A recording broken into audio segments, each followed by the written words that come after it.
এগুলো প্রলোভন। ওই 15 লাখের গল্প দিয়েছিল আপনারা মিডিয়া, আপনারা কি পাইছেন 15 টাকা? তিনি এখন আয়েস করছে, লন্ডনে গিয়ে ফুর্তি করছে। এটাই তো আমাদের দুর্ভাগ্য।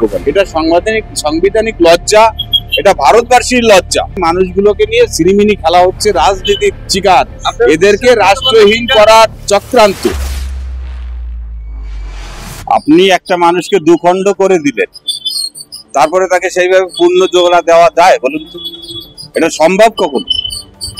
নাম কেটে গেলে এই যে শর্ত চাওয়া হয়েছে, যে শর্তে সিএ ফর্ম ফিল আপ করা, আমার কয়জন মানুষ এই শর্ত দিয়ে সিটিজেন পাবে আপনি বলুন তো? বাংলাদেশ থেকে বিতাড়িত হয়ে এসছে, তার প্রমাণ দিতে হবে, ফার্স্ট ক্লাস ম্যাজিস্ট্রেটকে দিয়ে অ্যাটাস্টেড করে বলতে হবে কোথায় তার বাড়ি ছিল। আর বাংলাদেশ থেকে যারা চলে এসছে, কারো 10 বছর 20 বছর 30 বছর আগে, সে সেখানকার ডকুমেন্টস কোথা থেকে আনবে, কিভাবে আনবে আপনি বলুন তো? এগুলো প্রলোভন। ওই 15 লাখের গল্প দিয়েছিল আপনারা মিডিয়া, আপনারা কি পাইছেন 15 টাকা? তাহলে এই সিএ ফর্ম ফিল আপ করলে একই অবস্থা হবে।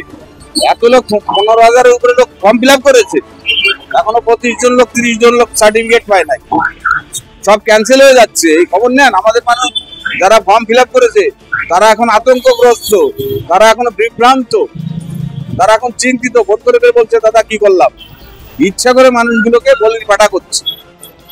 আমরা জানি বিজেপিরা এই সবটাকে সবটাকে বেশি ভোট দিয়েছে, তার কি ফল এটা?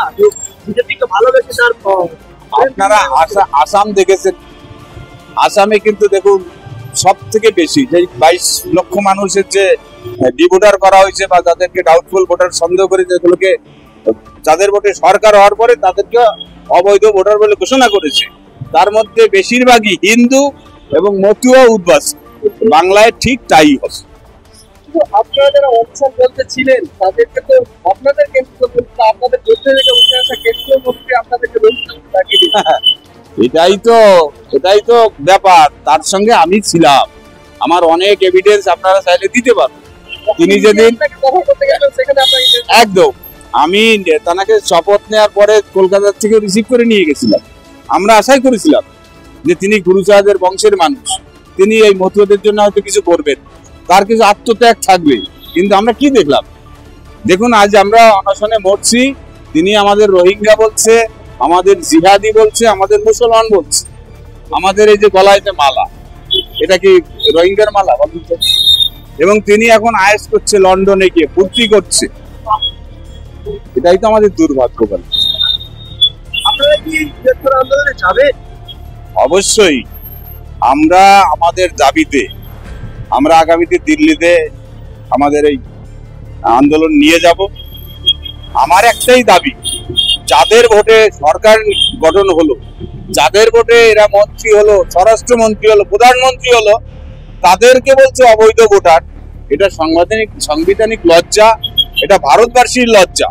এবং যারা SC ST OBC তপশিলি ভারতবর্ষের মূল নিবাসী বহুজন, তাদেরকে দাবিয়ে রাখা, তাদেরকে ওই আদানি আম্বানির কলকারখানার লেবার শ্রমিক তৈরি করার চক্রান্ত।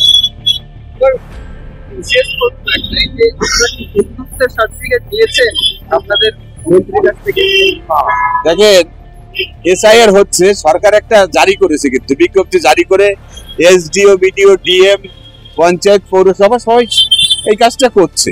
কিন্তু এই যে সিএ এর ফর্ম যারা ফিল আপ করছে, বলুন তো এটা কি কোনো ওরা কি কন্ট্রাক্ট নিয়েছে? ওদের দোকানের কেনা বেচা শেষ, এখন আর সেইভাবে লোকে আর যাচ্ছে না। কিন্তু দেশভাগের বলি মানুষ, সরল সহজ মানুষ, তারা দ্বিধাগ্রস্ত। অনেকেই ফর্ম ফিল আপ করে এখন আমাদের কাছে ফোন করে বলছে, আতঙ্কিত তারা, যে আমরা কি করলাম।